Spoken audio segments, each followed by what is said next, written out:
So we're going to talk today about who holds all the power in this country, in the United Kingdom. And a fancy way of saying that is the UK Constitution. So I was a lawyer for a few years. I started off learning about the UK Constitution when I was at university. And then I became a lawyer in London and in Paris. And no one talked to me about the UK Constitution. And then I went off to Brussels in Belgium, and no one really talked about the UK Constitution there either. No one really seemed to care about what the laws were and how the country worked. It was only when Brexit started that suddenly everyone started talking about the UK Constitution. People were talking about who had the power, whether it was government, whether it was parliament, whether it was the judges, and people were getting really emotional and really angry about this. I don't know if any of you guys can remember, but there were news headlines and calling judges traitors, and MPs were traitors as well, and it was pretty dramatic. And the reason for that is because who holds all the power matters. The Prime Minister. Well, we're going to get onto that. It's interesting you say that, because it's not just the Prime Minister. We'll come on to that in a minute.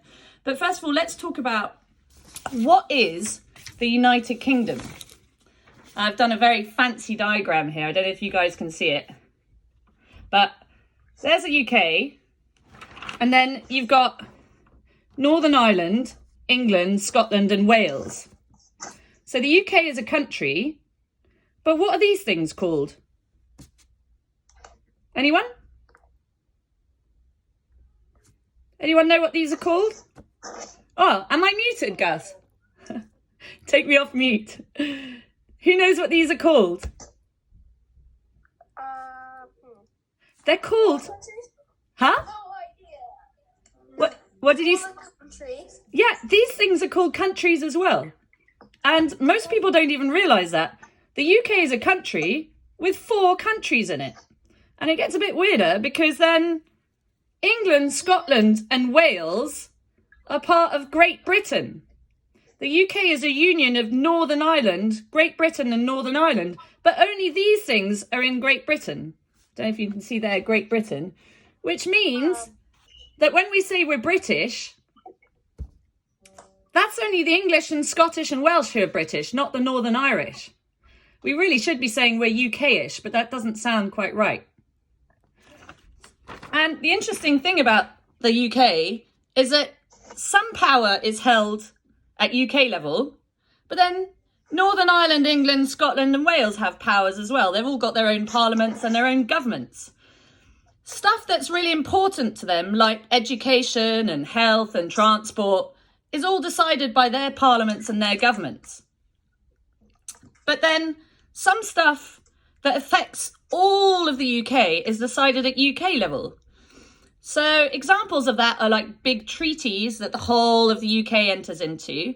And another example of that is big decisions for the whole country, like changing the constitution.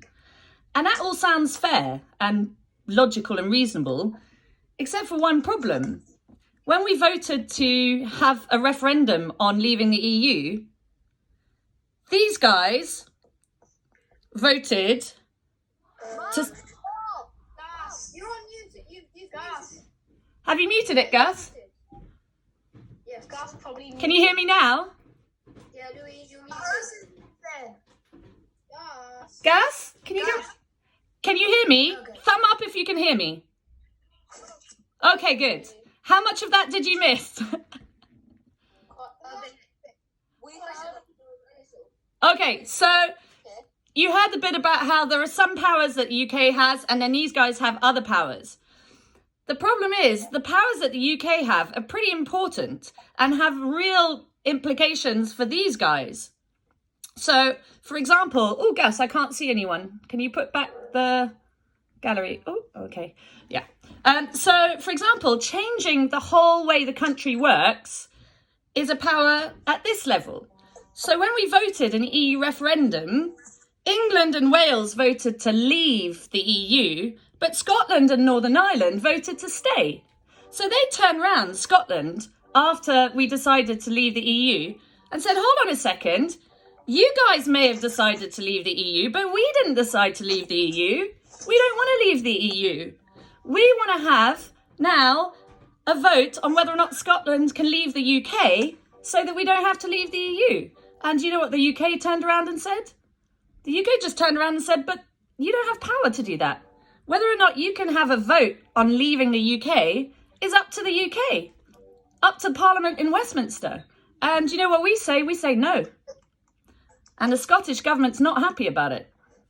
So who has all the power makes a big difference. Which takes us on, who's playing the piano? That sounds really, really good. Oh God, sorry. Don't worry, it's sounding lovely. Is that you, Alex? It's Patrick. Hi, Patrick. Myself up. Sorry. Don't worry about it. So that takes us on to how the UK is run. And I've done this, is this back to front if I do that? No. Oh, yay. This is how untechnologically savvy I am. So this is how the UK works. We've got three main institutions in the UK with all the power. And you could really turn it round like that because not one of them has more power than the other. It's a circle. You've got Parliament, you've got judges, and you've got the government. And I've done little arrows here because Parliament has powers over the Prime Minister and the government. They have powers over the judges, and the judges have powers over Parliament, and it works the other way around too. And the most important thing about the way this country works is understanding that there's a separation of powers in this country. Didn't always used to be like that. You guys have been studying history with Mr. Hulks, and you probably remember a time where kings or queens had all the power. So we've come a long way since then. We have to share the power, and that's called separation of powers. And that's like one of the main foundations of how this country works. But the other main foundation of how this country works is that this guy here, Parliament, is sovereign. And that means it's super, super powerful. The government can come up with ideas for what it wants to do, like, for example, leaving the EU, but only Parliament can decide. Parliament has all the power. It can say to government, do you know what? That's not going to happen if we don't want it to. Or maybe you want to do this, but we're going to change that. So all the big decisions in this country are for Parliament to make. And unlike in the United States, the UK Parliament is so sovereign that the judges can't strike down an act of Parliament. In America, they can. They can say, we don't like that. We think it's against the law. You can't do it. Parliament, if it comes up with a law, the judges can't strike it down. Now, Parliament is meant to represent the whole of the United Kingdom, but it wasn't always like that. In the old days, basically the king would choose a few towns that the king liked and then say you can choose in that town someone from a bunch of rich knights who would go and represent the town, and they'd have chats with the king, and it would be like a rich man's club. You'd just have a group of men chatting about how to run the country. It's changed a lot since then. Now the whole country is represented, and now women have a right to be MPs and women have a right to vote, because in the old days, Parliament was only men, government was only men, and judges were only men. Who knows the first year that women were given the right to vote for their own MP? Does anyone know what year? You don't need to.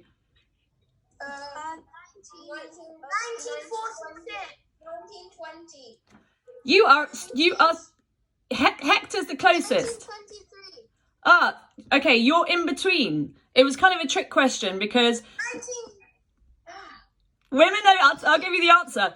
In 1918, at the end of the First World War, women were given, if they were over 30 and had a property, had a house, they could vote. But that didn't cover most women. Most women didn't have their own properties. And in 1928, all women were given the right to vote. But it took a long time and people had to fight hard for it. I've got a question. Yeah, well, I forgot to say, so I'm going to ask some questions during the talk, and then at the end of the talk, you guys get to throw questions at me. How does that sound? Yeah? Yeah, that sounds fair. Okay. The other thing that's really interesting about Parliament is that unlike in other countries, like say in France, in the United Kingdom, we have a system of first past the post and not proportional representation. And just saying that sounds quite boring, so I'll just explain it. You can have someone elected as MP for their area who only got 40% of the vote if the other two parties only got 30% each of the vote. They don't have more than 50% of the vote, but they still get sent to Westminster to be Member of Parliament for Westminster.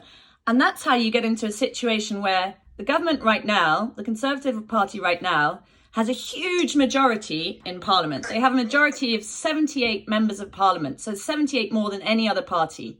They can really control Parliament. Who knows what percentage of voters voted for this party that's in power now with such a big majority? Anyone take a guess? 43. 43% of voters voted for the Conservative Party, and they have a huge majority. And so some people say that the system for which MEPs are chosen maybe needs to be changed. And then the other thing which Brexit highlighted is the problem with how MPs actually make their decisions. So MPs, they make acts of parliament. The government comes up with an idea for something it wants to do. That's called a bill. And then Parliament decides whether or not to make it an act of Parliament. That's basically a law. And how these guys decide whether or not to make something law is a massively contentious subject over which people fight. Because after the EU referendum, you had areas like mine where 70% of the voters voted to leave the EU. Voted to stay in the EU, and our MP voted to leave. But you had other areas where a huge majority of people voted to leave the EU and their MP voted to stay. And people turned around and said, hold on, why aren't our MPs doing what we say? They should be doing exactly what we say. We told them what we wanted. They just have to go to Parliament and do it. And a bunch of lawyers are fighting over this because some people say they have to do exactly what the people want, but other people say, well, no, we vote them in to kind of use their brain and their common sense and decide for themselves what they think is best. And it's really not clear what their duty is. So that's Parliament. Then we come on to judges.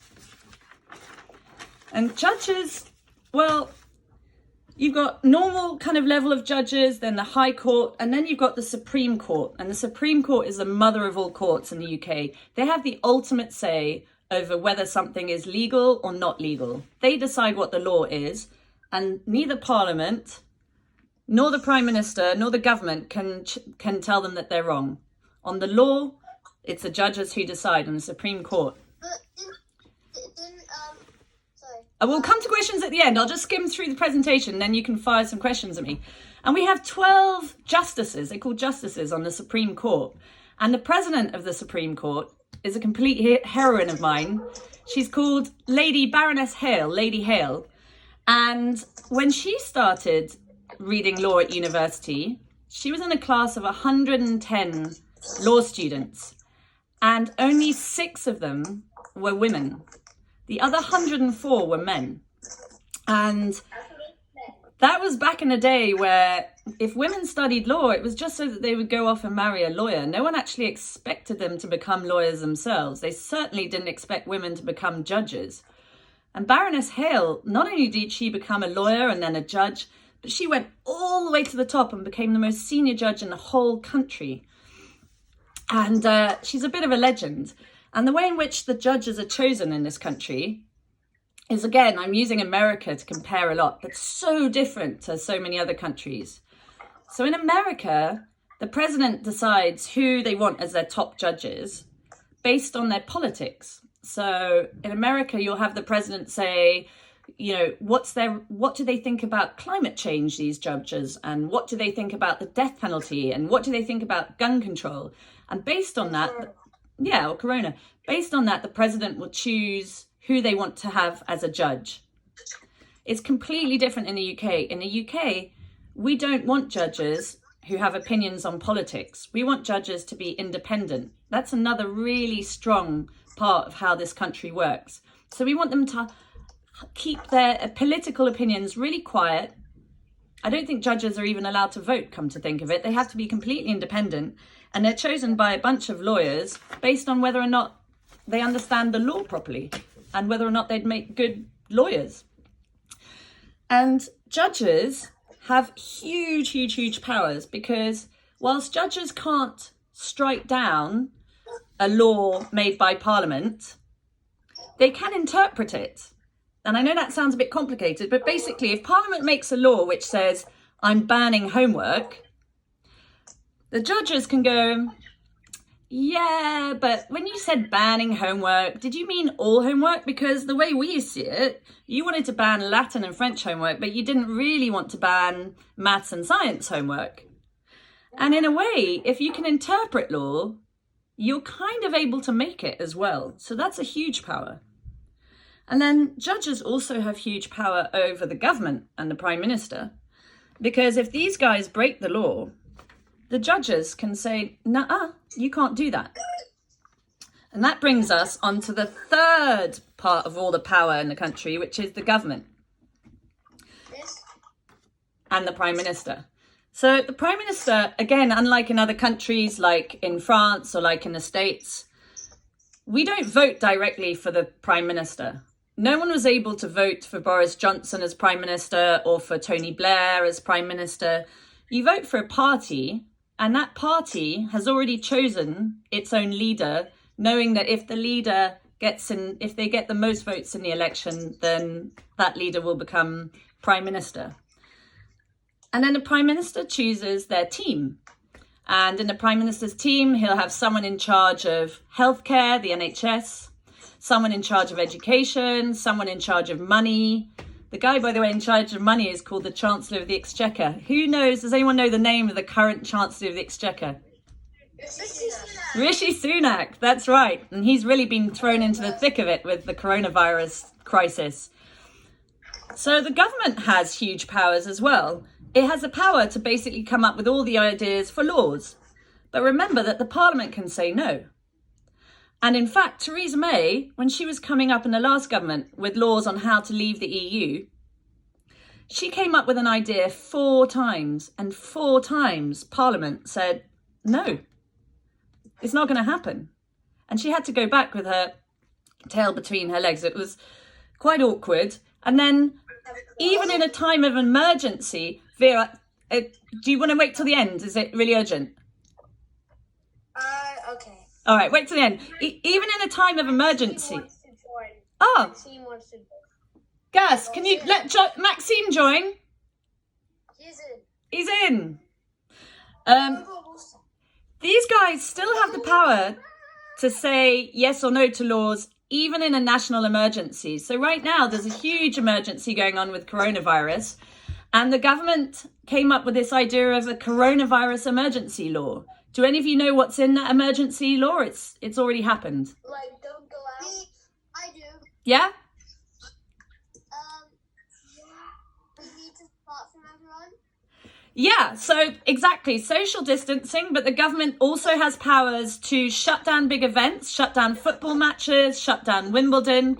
They have the right to detain people against their will if they have coronavirus and they're risking other people and not self-isolating.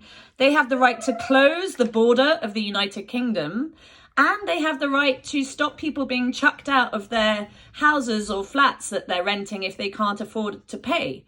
So that sounds like the kind of thing which the Prime Minister, surely he can just do that on his own. But even that, Parliament had to vote. They voted in 6 days, but they voted. They said yes, but they said yes, but only if every 6 months we get another vote in order to decide if you still need that power. And the government didn't want to give Parliament that, but they had to because Parliament's sovereign. There are very few things that government can do without Parliament. But one of the things it can do, and not many people know this, is wage war. The Prime Minister and the government can start a war without even talking about it in Parliament. It's one of those strange things about the way the country works. They couldn't do that in the United States. So, any of you heard about the war in Iraq? Yeah. So, the war in Iraq, the government in charge was the Labour government. And the Labour government, Tony Blair, he went to Parliament and basically gave them a vote. And Parliament voted yes to go to war in Iraq. But everyone thought, what would have happened if Parliament had said no? because the Prime Minister has the power to go to war, but what if they'd said no?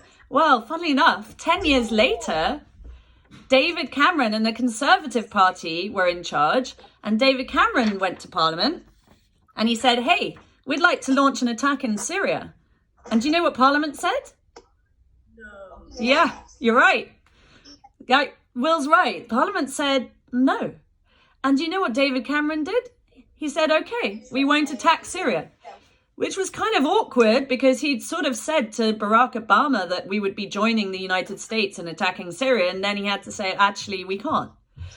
So it's really interesting, this issue of war and who has power to wage a war in the UK, because some people say that maybe actually the law on that is changing, and we'll come on to that later. The really exciting thing is when all these guys get into massive fights. And this happens. It's happened for hundreds and hundreds of years that these guys fight with each other. But I don't think it's ever happened as much as it's happened because of Brexit. And the first time it happened, and I should say the reason these fights happen tend to be because the government and the Prime Minister is either in a real rush or because they're under huge pressure by the people. And what happened the first time when there was a huge fight was that we just had the EU referendum and everyone's saying, let's just get on with it. Let's just get on with it and get on with Brexit and leave the EU. And so the Prime Minister said, you know what I'll do? I will get on with it. And the only way you could get on with it was you had to send an official letter to the EU telling the EU the United Kingdom is going to leave the EU. And so the Prime Minister, Theresa May at the time, she said, right, I'm going to do that.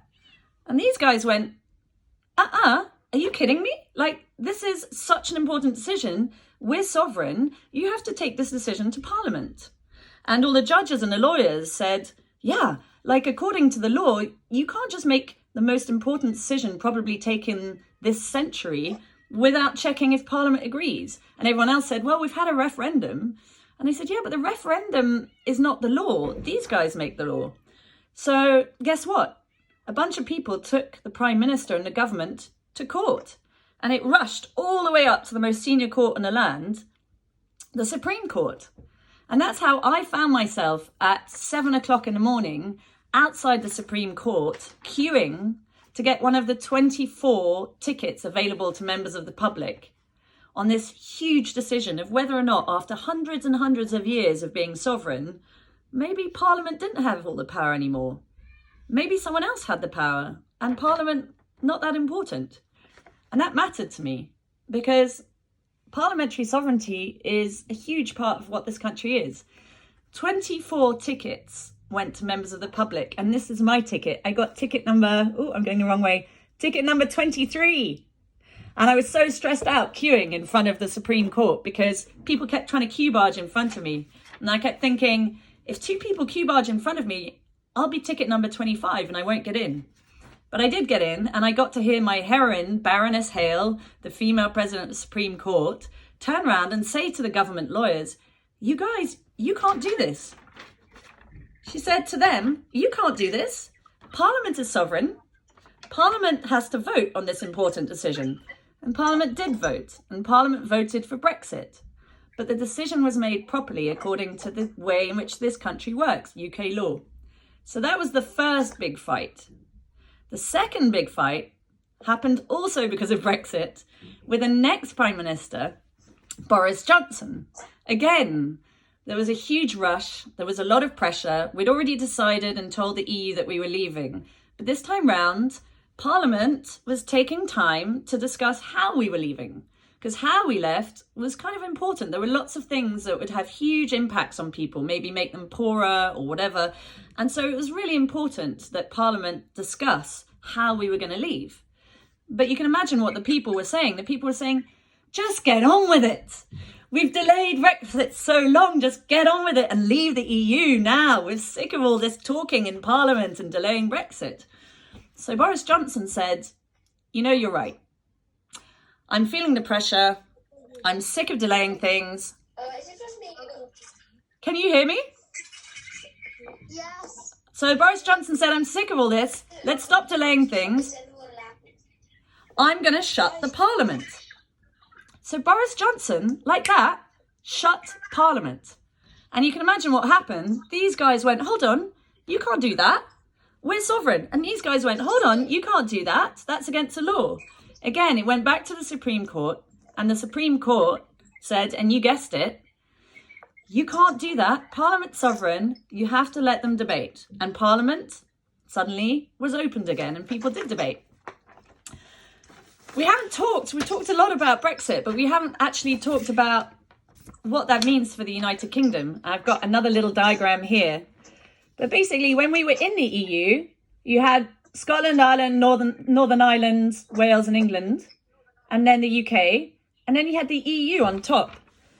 And the EU had its own parliament, its own government, and its own EU court. And the EU Parliament made laws which the UK Parliament had to agree with, and the EU courts made laws which the UK judges had to respect. So that the EU had more power than the UK in lots of areas before Brexit. And the reason for that is because we were members of the EU, and it was UK members of the European Parliament making lots of these laws, and the UK government influencing EU policy, and sometimes UK judges on the EU court. In fact, I met the former president of the EU court, who was British, UK-ish. But now with Brexit, that's all gone, and we're back to EU and its 4 countries. And that makes a huge difference for the way this country works. I'm sad about it. Other people are happy about it. But that brings us on to the general conclusion about how this country works. And that is, where is our constitution? Who knows? Does anyone know where it is? Where's the British Constitution? Well, that's a kind of a mean question. It's a trick question because unlike in other countries, and again, I'm going to use the States and France as an example, we don't have all our constitution in one place. It's not codified, as they say. The UK constitution, or the way the country works, or where all the power is held, is made up of 3 things. Laws made by Parliament. I'll get my little laws made by these guys. And then decisions by the judges interpreting the laws and explaining what the laws really mean. But then the third part of our constitution, and this was a big shock, I think, to a lot of people during the Brexit debate, is just habit, how things normally happen. And those are called conventions. So, for example, this lady here, can anyone see that? Queen. I put a question mark here because Queen and kings used to have all the power, but now it's kind of a habit and normal that the Queen doesn't have any power. So she has to approve new laws, and she has to actually, the Prime Minister has to go to the Queen and ask the Queen after a general election if she'll let him be Prime Minister. But it's kind of a habit that the Queen won't say no. And if she did say no, it'd be really shocking. It's also kind of a habit that if the Prime Minister says to Parliament, I want this law to happen, and Parliament says no, and it's a really important law, normally Prime Minister should quit and resign. And in the past, that's what's happened. But when Theresa May put her law to Parliament, 3 times Parliament said no, and 3 times Theresa May refused to quit. So a lot of people say that habits change, and that maybe that means that our constitution's changing all the time. And that brings me on to the last and final part of this talk, and then I'm going to hand over to you guys for questions, and that's the future. Who's going to hold all the power in the future? Because it's not clear. The government was kind of annoyed after the judges stopped it from doing things. So the government's created a special group of lawyers who said that they're going to change the UK constitution, how the UK works, and maybe change the way judges are chosen, and maybe limit the judges' powers. Also, a lot of people think that, both from Labour and Conservative Party, that the person deciding whether or not the country goes to war should be these guys and not these guys. Parliament, not government. Some people think that the House of Lords, and I'm sorry we didn't really mention the House of Lords, but that's one of the 2 main branches of Parliament. in the House of Lords is full of lords and ladies who've either been chosen by the Prime Minister or they've inherited their title. And some people think that's not very democratic because they're not elected like members of Parliament. And finally, some people think that it's a really good question. The House of Lords used to have a lot of power, and then gradually the powers diminished. And we had a referendum a few years ago on abolishing the House of Lords, and people voted not to. But basically, the House of Lords can say, I should have said, Parliament is Commons and Lords. The House of Commons is a big building with Big Ben. House of Lords is the one next to it. And the House of Lords can say that they don't like something that the House of Commons likes. But eventually, the House of Commons can just ignore them if it wants to. So they don't have as much power as they used to. But the last thing I'd say about the Constitution, then I'm going to hand over to you guys, is a lot of people realised during the whole Brexit debate that so many adults, forget children, so many adults had no idea how the country worked. Half of them thought that the referendum was a law. And they're saying that really the reason why so many people don't know how this country works and where all the power is because it's not all in one document. And so a lot of people are saying the Constitution should all be in one document. I don't agree with them. I like the idea that things can develop and change every 10, 15, 20 years or every 100 years. Because if it's in one document, and you can see that with the United States and the right to bear arms, you can't really, it's quite inflexible. It's hard to change. But that's my opinion. A lot of people disagree with me. Anyway, that gives you a rough idea of how the country works. You don't have to remember any of it. It's just to give you an idea of the general gist. And now over to you guys. Fire some questions. Any? Oh, yeah. Hi, Via. Fire away. What was Theresa May's law on Brexit that made her disagree 4 times? That's a really good question. A lot of people disagreed with the way in which there was a border between the different parts of the United Kingdom. So you know that there's Northern Ireland, which is part of the UK, but then there's another country called Ireland, which is outside the UK, but which shares a border with Northern Ireland. And if you had Ireland, which is in the EU, all having all the EU rules, and Northern Ireland having all the UK rules, then you'd had to split and have a border going between Northern Ireland and Ireland, depending on which rules they're listening to. And a lot of people thought that would be a problem because if you reintroduce a border in Ireland, the island of Ireland, which is Northern Ireland, then it could lead to fighting. Because there was fighting 20, 30 years ago, and I was in it. I was in Harrods when the IRA blew it up, and there were huge problems between England and Northern Ireland and Catholics and Protestants, and the whole Brexit issue raised all these problems again, and a lot of people weren't happy with where her agreement split the border down. Does that make sense? Yeah. They're worried about police checkpoints and stuff. Yeah. William. Nowadays, Yeah. are all women allowed to vote? All women are allowed to vote, and women are allowed to become Prime Minister. I mean, who knows who the first female Prime Minister was? Margaret Thatcher. That's right. And who was the second female Prime Minister? Theresa May.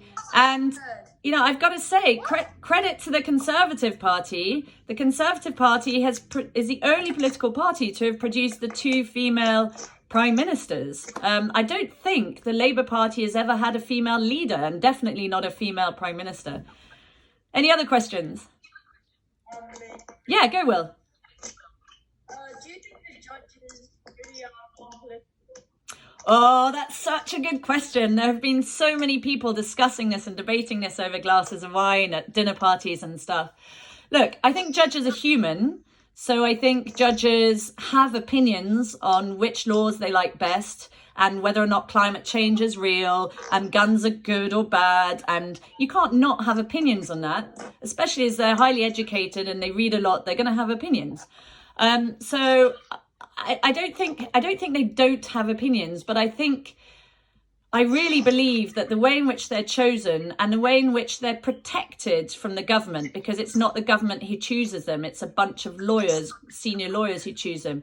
They're allowed to decide based on what they think is the best law and not based on whether or not they're a fan of the Labour Party or the Conservative Party or the Green Party or the Liberal Democrat Party. Do you see what I mean? I think I kind of trust them to make the decision based on the law and not politics.